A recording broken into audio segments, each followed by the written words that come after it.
Assalamualaikum warahmatullahi wabarakatuh. Perkenalkan, nama saya Dindi Nafirisma Putri, NPM 22411185 dari kelas Manajemen 22B Universitas Teknopark Indonesia, akan menjelaskan materi tentang aspek pasar dan pemasaran. Pendahuluan. Studi kelayakan bisnis merupakan proses yang komprehensif untuk menilai prospek dan kelayakan suatu ide bisnis. Salah satu elemen penting dalam studi ini adalah analisis aspek pasar dan pemasaran. Bagian ini berfokus pada bagaimana sebuah produk atau jasa dapat diterima di pasar dan strategi apa yang harus diterapkan untuk menjangkau konsumen potensial, memahami dinamika pasar dan mengembangkan strategi pemasaran yang efektif sangat penting untuk memastikan kesuksesan bisnis dalam jangka panjang. Pengertian pasar dan pemasaran. 1. Pengertian. Pasar adalah sekumpulan konsumen potensial yang memiliki kebutuhan dan keinginan tertentu yang dapat dipenuhi oleh produk atau jasa yang ditawarkan. Pasar dapat berupa pasar fisik atau seperti pasar tradisional, atau pasar virtual seperti e-commerce dan pasar digital lainnya. Pemasaran adalah serangkaian kegiatan yang dilakukan untuk mengidentifikasi, menciptakan, mengkomunikasikan, dan memberikan nilai kepada konsumen. Tujuan pemasaran adalah untuk memenuhi kebutuhan keinginan konsumen secara menguntungkan bagi perusahaan. Pemasaran mencakup riset pasar, perencanaan strategi, implementasi, dan evaluasi. 2. Riset pasar. Riset pasar adalah proses sistematis untuk mengumpulkan, menganalisis, dan menginterpretasikan informasi tentang pasar, konsumen, dan pesaing. Riset ini membantu perusahaan untuk memahami pasar sasaran dan membuat keputusan bisnis yang lebih baik. Tahap-tahap riset pasar. 1. Definisi, masalah dan tujuan penelitian.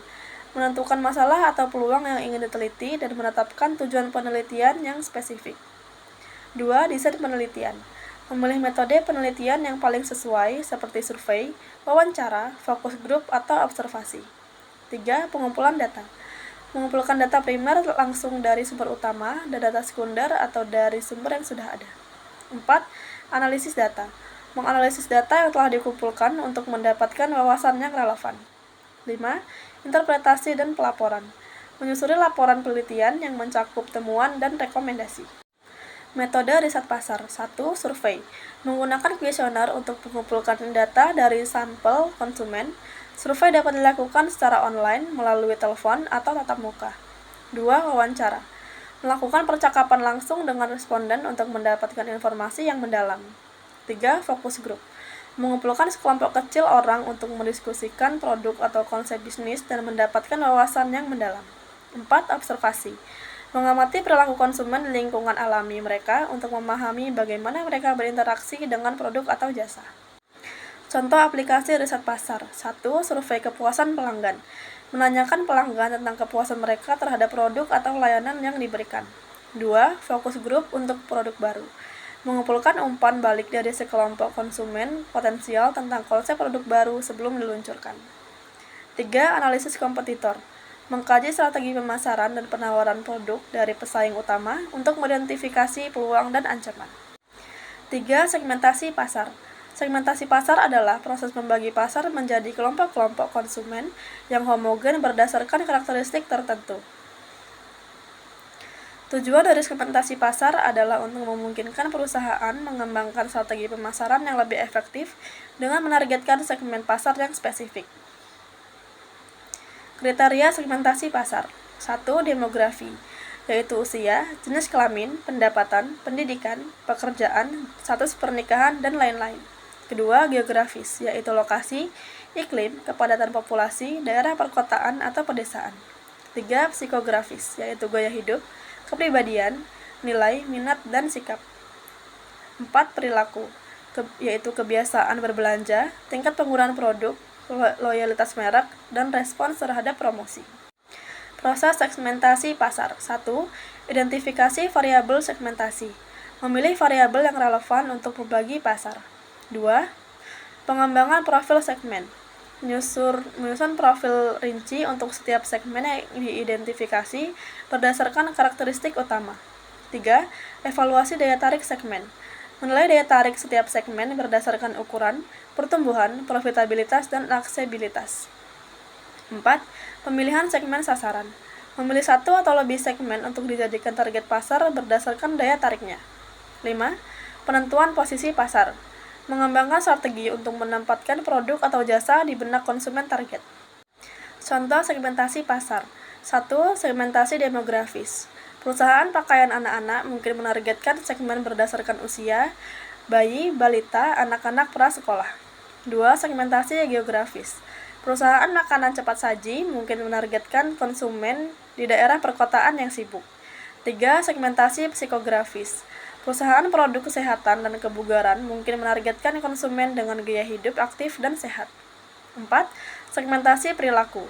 Perusahaan teknologi mungkin menargetkan konsumen yang sering menggunakan gadget dan selalu mencari inovasi baru. 4. Analisis SWOT dalam pemasaran. Analisis SWOT adalah alat yang digunakan untuk mengevaluasi kekuatan atau strengths, kelemahan, weaknesses, peluang, opportunities, dan ancaman threats yang dihadapi oleh bisnis. Analisis ini membantu perusahaan memahami kondisi internal dan eksternal yang mempengaruhi kemampuan mereka untuk bersaing di pasar. Kekuatan internal, sumber daya yang dimiliki perusahaan, keunggulan kompetitif, reputasi merek, dan kemampuan inovasi. Contohnya, produk berkualitas tinggi, jaringan distribusi luas, loyalitas pelanggan yang kuat, teknologi canggih. Kelemahannya, internal, keterbatasan yang dimiliki perusahaan yang dapat menghambat kinerja. Contohnya, keterbatasan modal, teknologi yang usang, manajemen yang kurang efisien, kapasitas produksi yang terbatas. Peluang. 1. Eksternal. Faktor-faktor di luar perusahaan yang dapat dimanfaatkan untuk keuntungan. Contohnya, pertumbuhan pasar, perkembangan teknologi, perubahan regulasi yang menguntungkan, tren konsumen yang menguntungkan. Ancaman.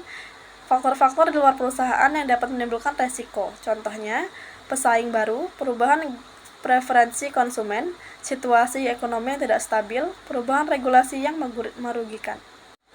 5. Strategi pemasaran. Strategi pemasaran adalah rencana jangka panjang yang dirancang untuk mencapai tujuan pemasaran. Strategi ini melibatkan berbagai elemen seperti segmentasi pasar, targeting, dan positioning. 1. Segmentasi pasar. Membagi pasar menjadi segmen-segmen yang lebih kecil berdasarkan kriteria tertentu. 2. Targeting. Memilih segmen yang paling potensial untuk dijadikan target pasar. 3. Positioning. Menciptakan citra atau identitas produk yang unik di benak konsumen target. Pengembangan strategi pemasaran. 1. Analisis situasi. Menilai kondisi pasar, tren konsumen, dan kompetisi untuk mengidentifikasi peluang dan tantangan. 2. Penetapan tujuan pemasaran. Menentukan tujuan yang spesifik, terukur, dapat dicapai, relevan, dan berbatas waktu atau SMART. 3. Pengembangan taktik pemasaran. Merancang taktik yang akan digunakan untuk mencapai tujuan pemasaran seperti promosi, penetapan harga, dan distribusi. 4. Implementasi rencana pemasaran. Melaksanakan taktik pemasaran yang telah direncanakan dengan sumber daya yang tersedia. 5. Evaluasi dan pengendalian. Memantau kinerja pemasaran dan melakukan penyesuaian jika diperlukan untuk memastikan tujuan tercapai. 6. Marketing mix atau 4P. Marketing mix adalah kombinasi dari 4 elemen utama dalam pemasaran yang dimulai dengan 4P. Produk, harga, tempat, dan promosi. Setiap elemen memainkan peran penting dalam mencapai tujuan pemasaran. 1. Produk atau produk merupakan segala sesuatu yang ditawarkan kepada pasar untuk memenuhi kebutuhan atau keinginan konsumen.